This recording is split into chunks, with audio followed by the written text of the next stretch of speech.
This is Trash Panda Publishing. Thank you for joining our podcast, where raccoons talk about books and publishing, and of course, anything related to raccoons. I'm David James, your host. I'm not actually here. I am serving probation in a jail somewhere. And I've given the keys to the podcast to Mercy and Lulu, and they recorded this while I was gone. I don't know if there's a countdown. Nope, I guess not. Well, he'll edit it out. Anyways. No editing out. Okay, well, welcome back to the Trash Panda Publishing podcast. I'm Lulu Smyles, stepping in as your host for today's episode. As most of you know, I usually co-host with DJ, but today I will be guiding us through this episode.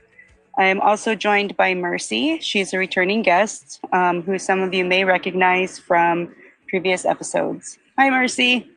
Hi, Lulu. And David, DJ will be back soon, but in the meantime, we just wanted to keep things moving and continue to bring new content to you guys. So let's get into it. A couple of updates from DJ. He is currently attending PAX East. That is actually starting today until March 29th. So good luck to him there. I think he's having a really fun time. Yay! He's promoting A Scala's Wish, which, have you finished reading it, Mercy? I have not.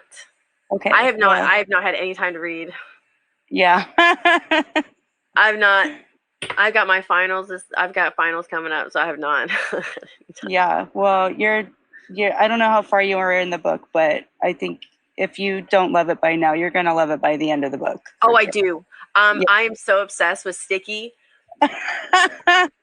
Yeah, everybody loves Sticky. He's such a character.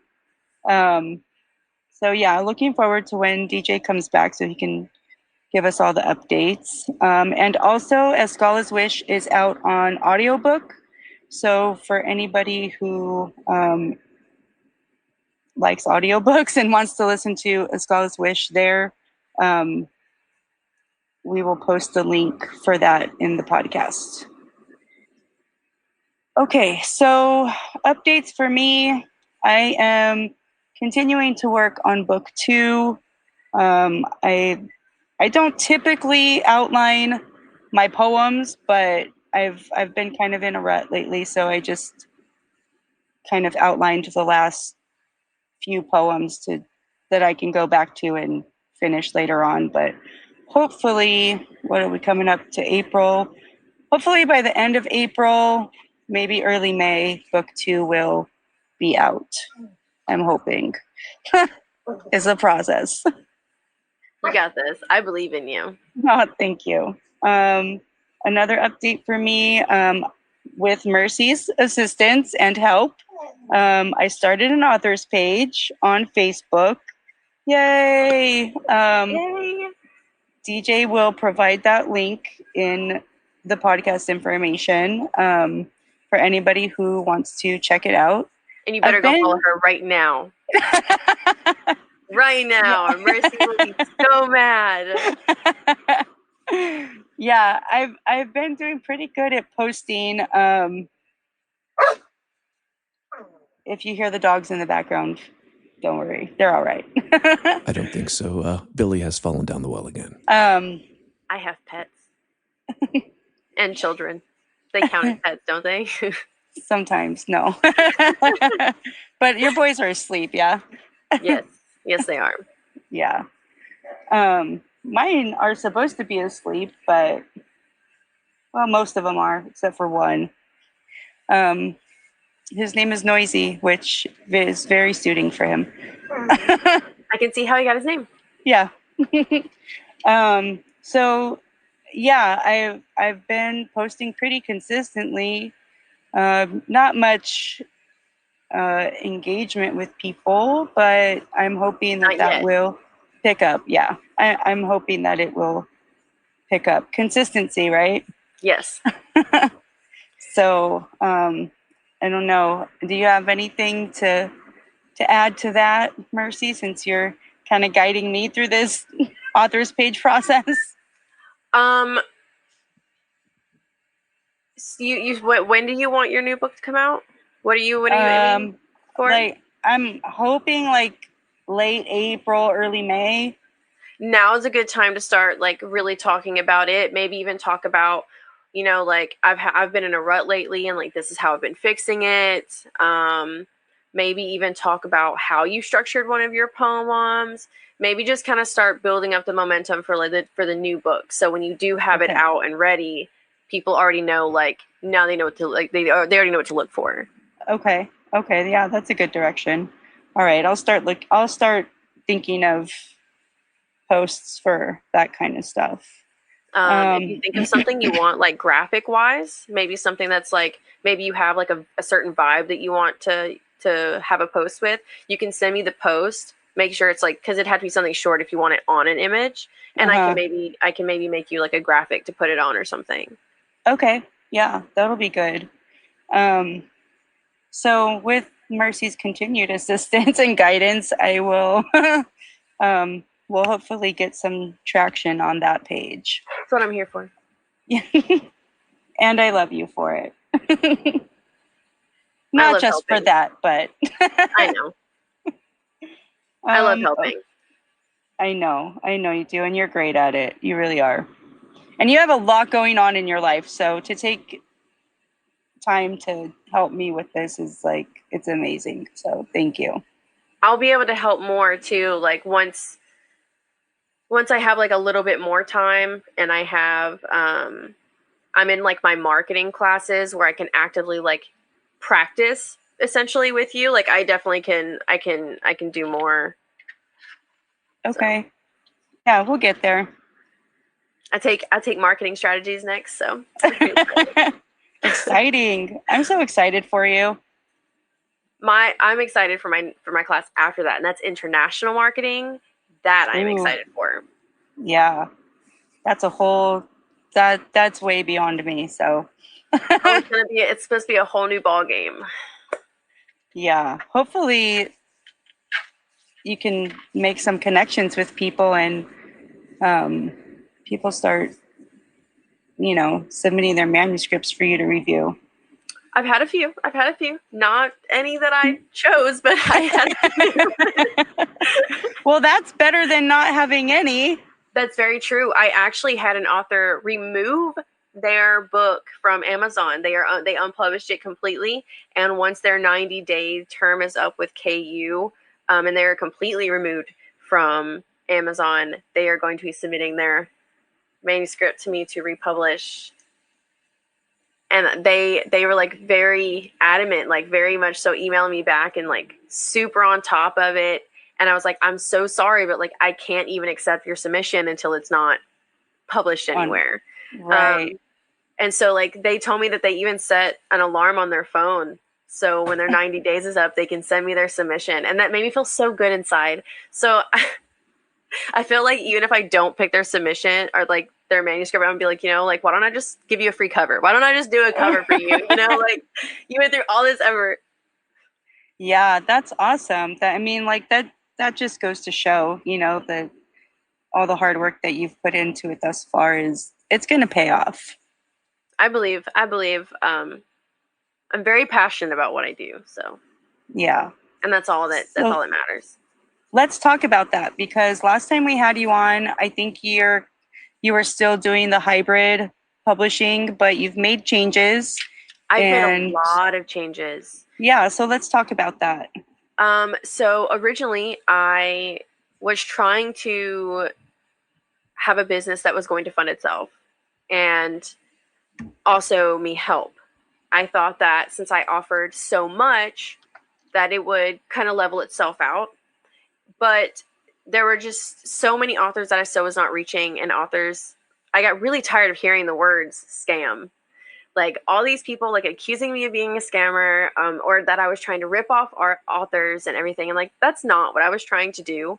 And I wanted to make sure that was clear. So I heard them, I listened, and I no longer require any money at all and we split after fees and stuff, like any kind of print costs or distribution costs and stuff. We split royalties 50-50.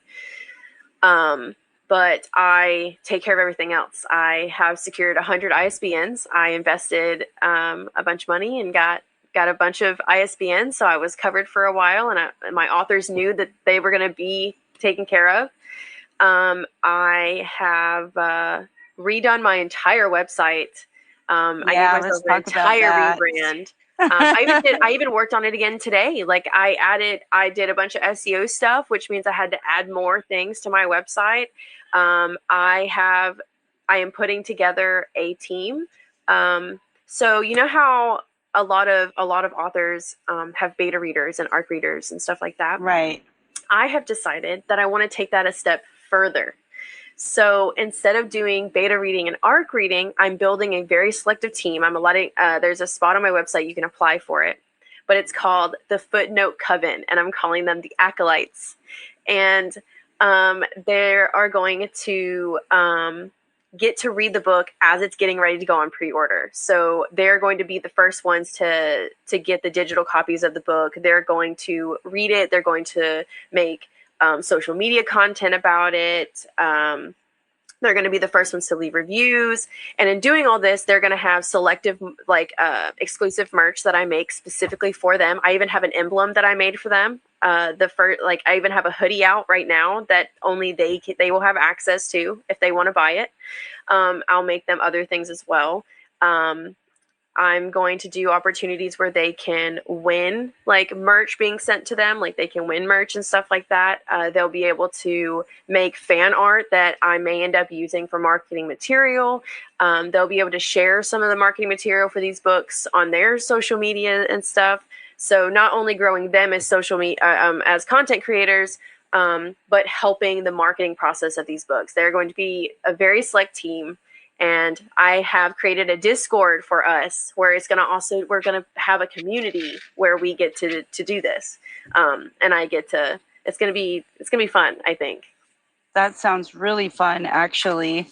I'm not obviously not much of a content creator, so I'm probably not going to apply, but well, I'm aiming, I even have a niche now. I will take any author. Like I will accept any submission, like I want to read and find the books that are meant to be read, but I do have a preference now. I'm focusing on dark romance, dark fantasy, the unconventional weird girl books, girls. Yeah. The books I used to hide under the bleachers and read so everybody would leave me alone, or, right. Amanda Ashley was one of my favorite authors, and she writes these like romantic vampire adventure drama, they were always like a dark romance, like the vampire fell in love with the human or whatever, but there was always so much drama, so much tension, there was always these really big battles that like kept you on the edge of your seat, but the romance was so drawn out through it. It's such a slow burn and such a like forbidden love, and there was always so much trauma and so much healing in places that I felt so comfortable being in a book because I was so uncomfortable in my own skin in real life. Like it was such a place for me, and I want to find books like that make people feel that and get them out, because yeah. That's cool. I mean, and I'm glad that you narrowed it down to something that really resonates with you, Yeah.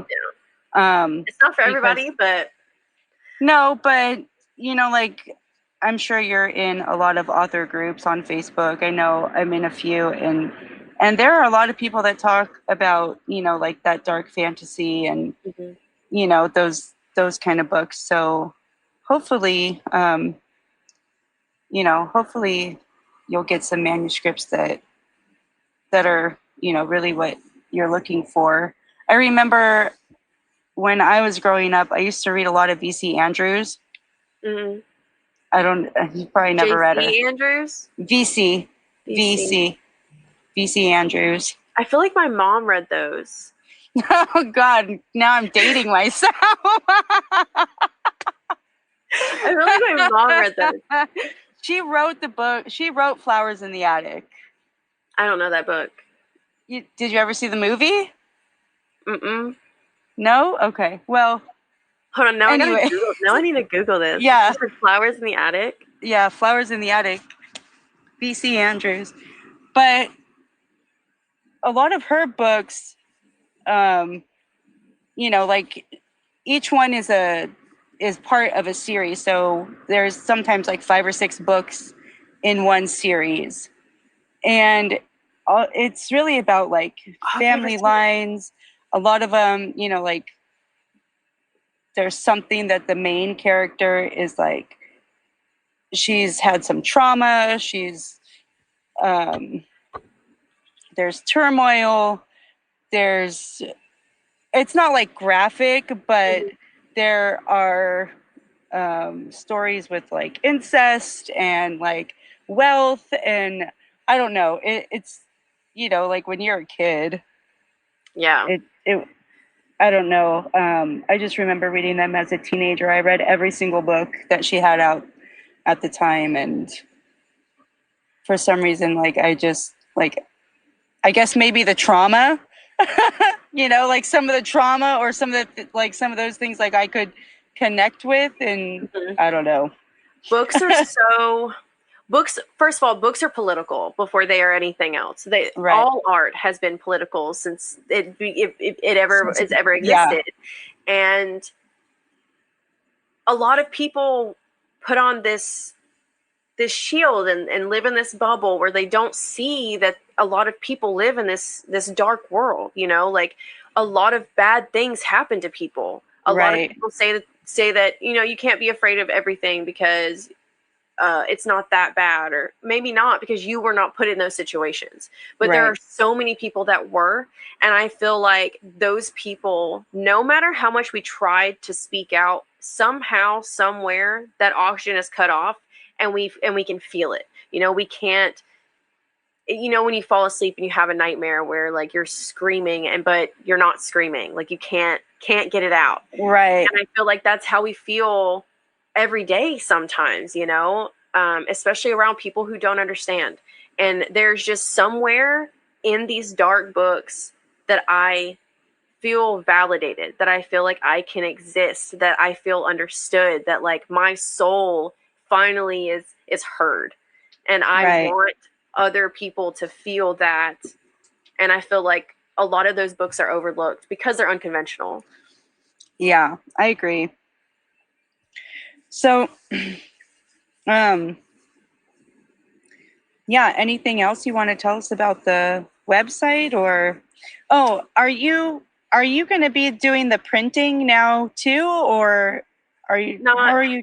Not yet. I will be using distribution, third-party distributions like Amazon and Ingram Spark. Right now, I am focusing on Amazon. It'll be Amazon KDP, Ingram Spark, and Draft 2 Digital. Draft 2 Digital is great for ebook distribution.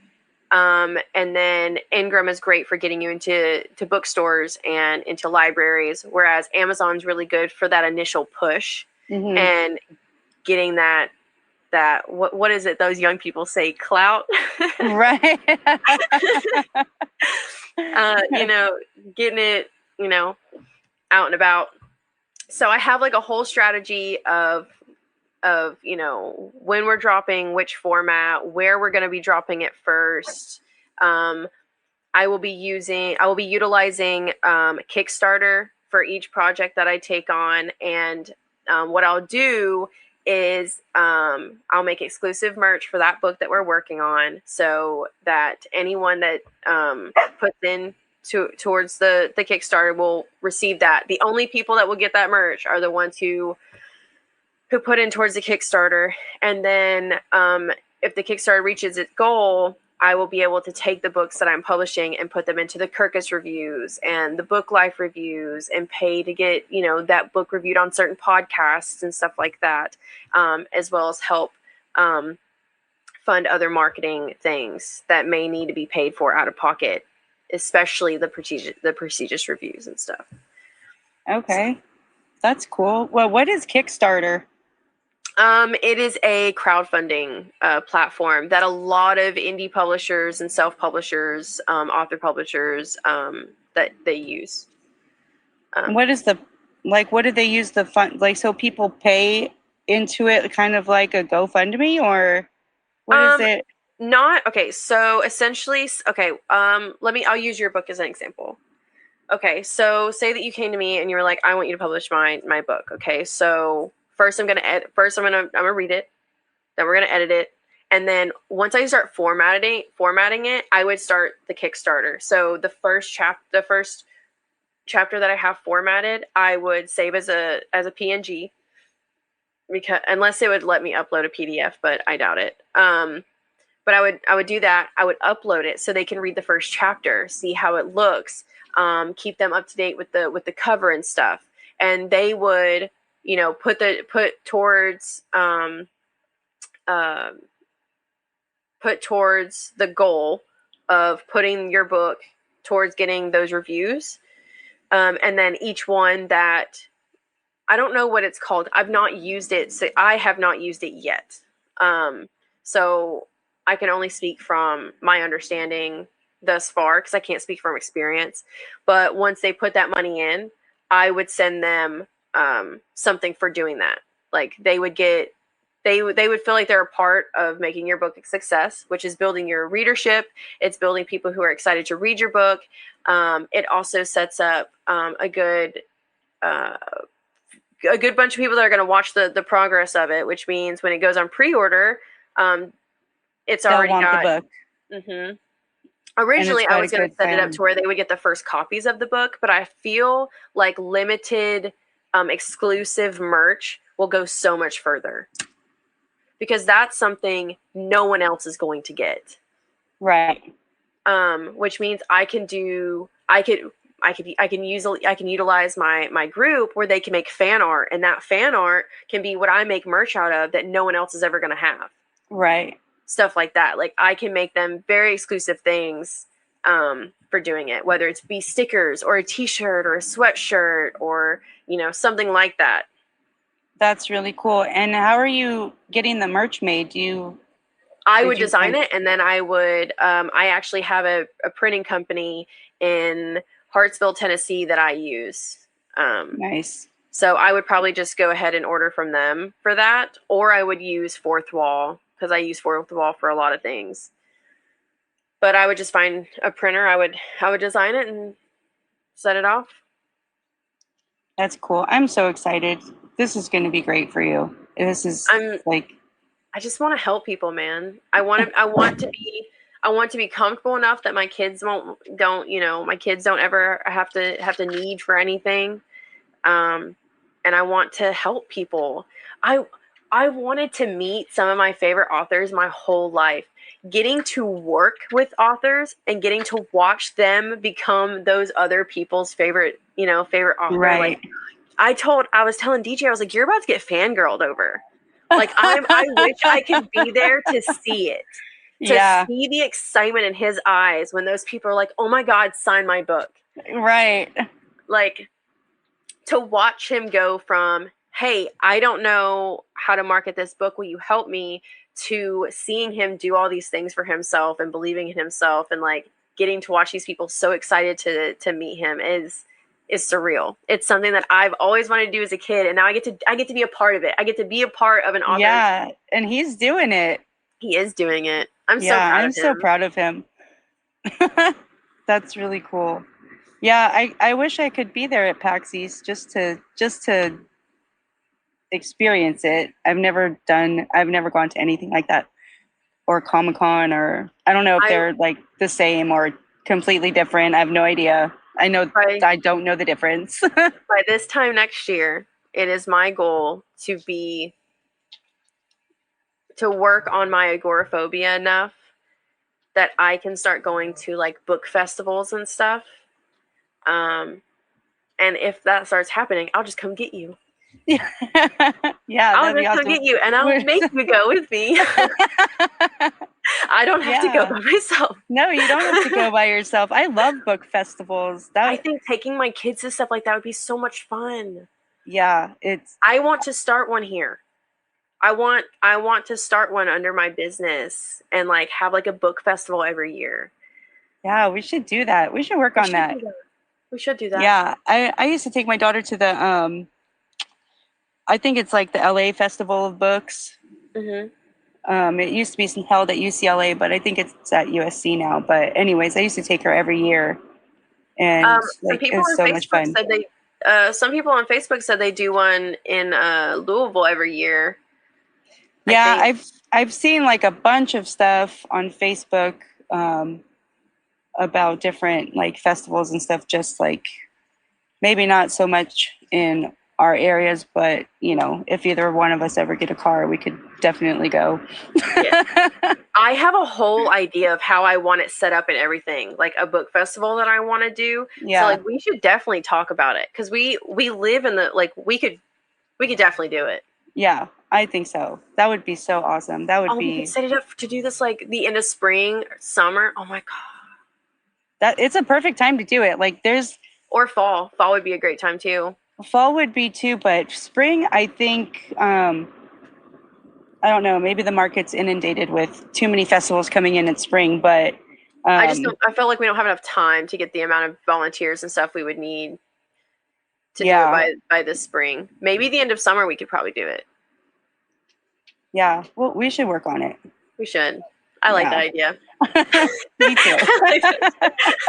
That's the thing, you know, like we all want to be like, for me, like I love helping people too. And I kind of, unfortunately, like I haven't really been in a position to do that, like to give back as much as I love to, and just help people and just, you know, give what I have. But it's like I said, I think I've said this before, like this past year or so has just kind of been like a year of healing. And that's okay. You're allowed to do that. It is totally okay. I'm learning how to not feel guilty, you know, about taking time for myself. But it's time to like get back out there and be part of something bigger again, you know? So there's that. And I feel like this is my year of healing. I feel like this is the year where I'm gonna, all of the trauma that I have experienced that has put me in the position that I am in today, and especially with my mental health, like it's my turn to be like, to slay that demon, you know? And one way or another, I know I want to be successful, and the only way I can do that and become the mom that I want to be for my children is to do that. Yeah. Is to do that. And the only way I can do that is to keep going. Keep going. And yeah. Put myself out there, like you said. So yeah, that's the hardest part sometimes, is just keep going. You know? Well, my dogs are getting restless, but we're gonna do, DJ will edit all this stuff out in between talking. So let's just move on to Billy is in the well. That's the problem. And no, I'm not editing any of this out. It's good stuff. Our improv,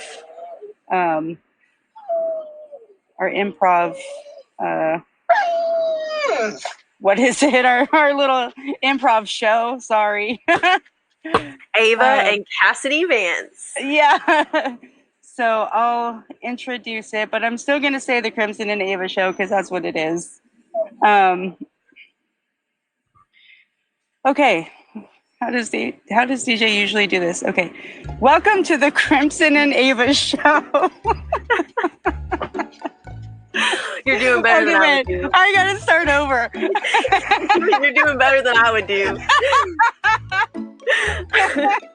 He's gonna listen to this and be like, y'all are never gonna be in charge of this again. Yeah, y'all can never do this by yourselves. Yeah, he's gonna be like, no, absolutely not. No.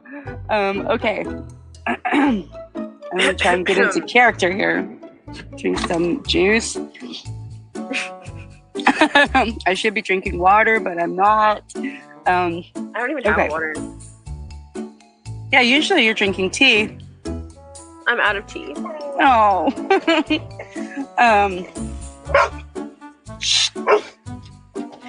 Okay. God, I haven't done Ava's voice in a while. Okay. Welcome to the Crimson and Ava show, starring me, Lulu Smyles, as Ava Honeysuckle, and Mercy as Miss Cassidy Vance. Hello. Tonight, Ava is about to leave Briar Woods. Miss Cassidy Vance has noticed Dimitri's influence and wants to warn Ava before she goes. They meet quietly down by the pond.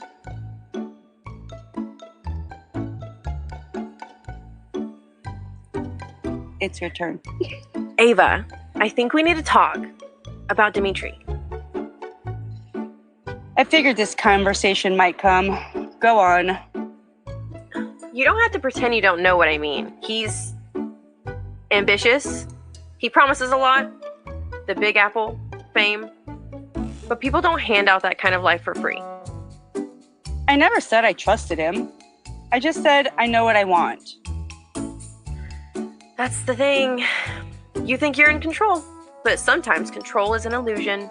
He's smart. He'll use everything he can to get you to follow him. And yet, I choose to follow carefully with my eyes open.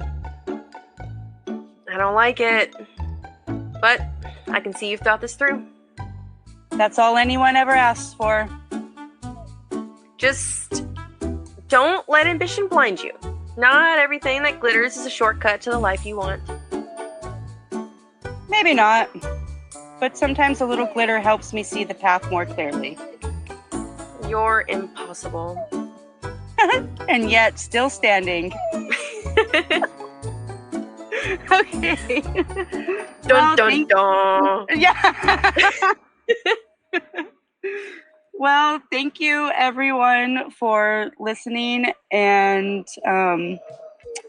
hope to see you, or hope we'll be back next week when DJ returns. And as always, stay curious. Bye-bye. Bye. Thanks for listening to Trash Can Publishing Podcasts. And like all raccoons, stay curious.